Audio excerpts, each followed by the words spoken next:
All right, it's Paul DeBruzzo. We're in St. Catharines. We got 1, 2, 3 triplex. We're going to show you how to turn a triplex into 9 units using the infill development strategy in Niagara region. So interesting story. When we found this place, we come visit the property like any other property we do. Come, park the car. We saw the units inside. It's a triplex, a legal triplex, and we came with the understanding that this place needed some work, needed some touch up, and it was going to be a typical BRRRR strategy to turn this place around and provide nice units for tenants, and obviously turn a profit for us too.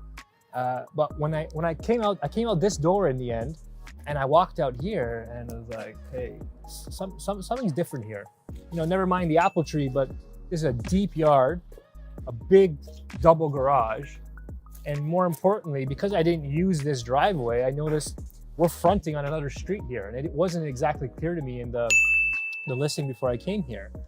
So my next thought was, instead of BRRRing it, or maybe along with BRRRing it, is there an opportunity to sever this piece of land off and create something else here, or maybe turn the whole thing into a bigger development? And that's where the inspiration to kind of develop the site plan came from.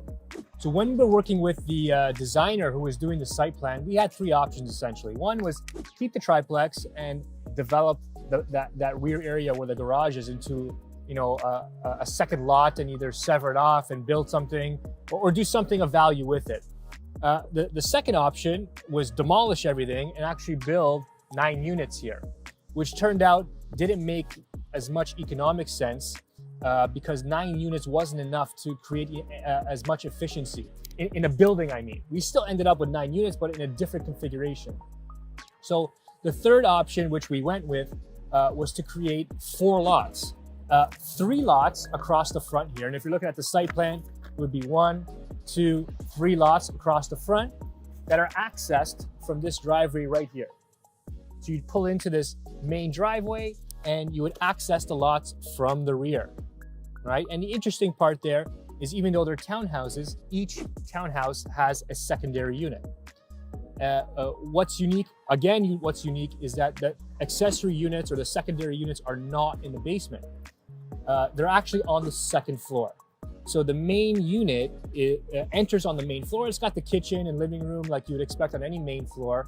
But to go to the bedrooms, they're going downstairs to access the bedroom and sleeping area.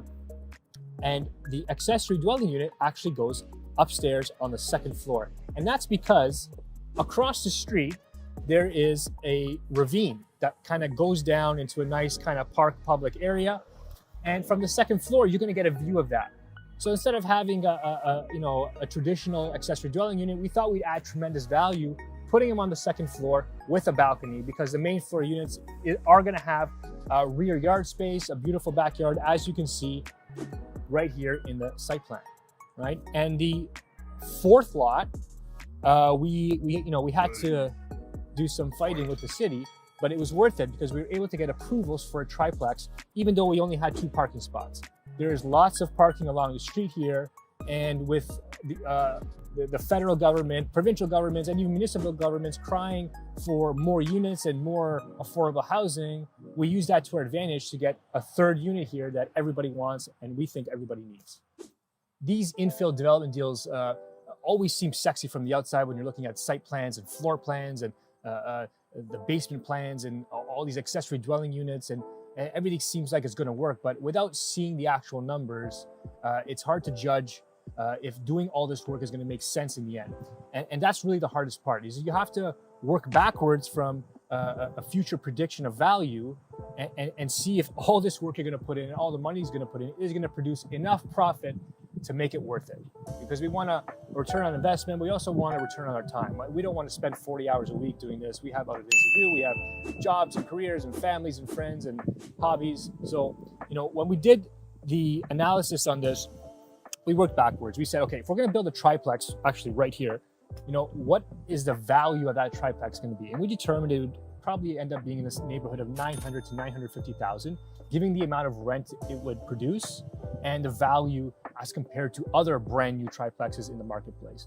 And for each of the townhouses, we're running anywhere between 800 to 850,000, given its 2 to 3 years ahead of time when we're finished construction. And again, compared to other brand new things of the same ilk, in the neighborhood, and based on the amount of income we could produce. So, and then there's two levels of profit we would measure.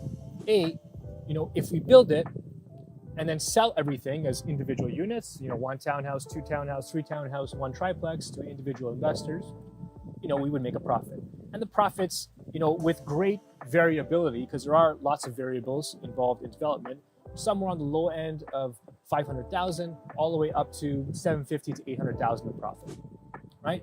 And there's another way to profit from these type of developments. Because you're building and developing into essentially multifamily properties. In the beginning, I mentioned about 9 units. So remember, we have duplex, duplex, duplex, triplex. That's 9 units total, but they're divided into single detached structures. So the valuations go up.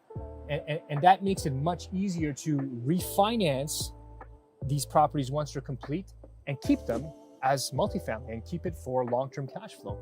You could buy a 9-plex off the open market, or you can build it yourself and take all that sweat equity you gain into equity when you close, right? And refinance and you usually pay yourself back most of the money you spent, if not all of it, which would be the goal, which would be a complete bird type project, right? So in doing that, from our numbers, we were probably going to recover somewhere between 80 to 90% of the costs of the input in. That's all the land and all the construction. We'd likely be left with a little bit of money in the deal, but given the magnitude of the deal and the amount of income we produce, to leave a couple $100,000 in a deal like this with 9 rentable units with all that income, it made a lot of sense. And we're talking incomes. What are we at here?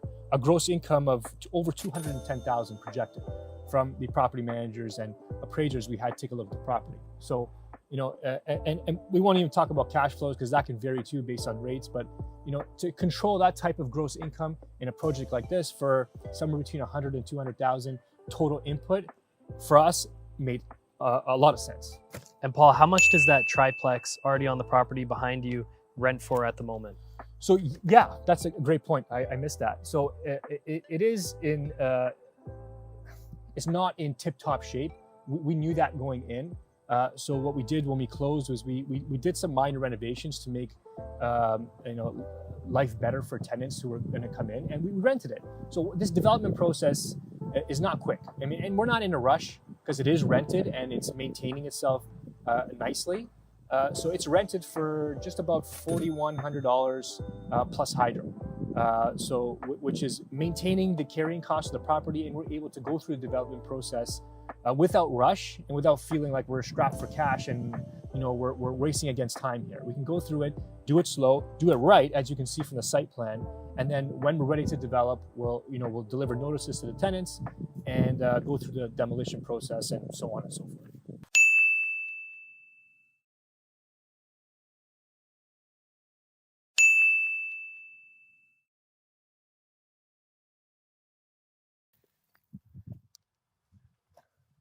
Brick. Oh, fuck, it's eating too.